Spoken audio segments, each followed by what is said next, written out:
Balang araw lahat ng sakit, pagod at hirap na pinapasan mo ngayon ay magiging bahagi na lamang ng isang kwento. Isang kwento ng pagtatagumpay na pwede mong ikwento ng may ngiti sa labi. Hindi habang buhay ay puro laban, puro sugat at puro luha.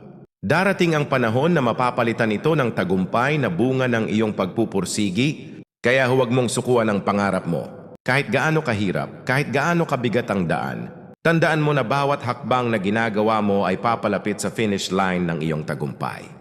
Walang lakad na masasayang, walang luha na mawawala ng walang dahilan. Lahat ng yan ay magiging pundasyon ng matibay mong pagkatao at inspirasyon para sa iba.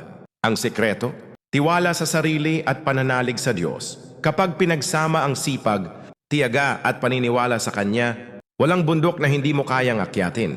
Walang pangarap na imposibleng abutin. Tandaan, ang laban mo ngayon ay hindi parusa, kundi paghahanda. Balang araw masasabi mo rin sa sarili mo, buti na lang hindi ako sumuko.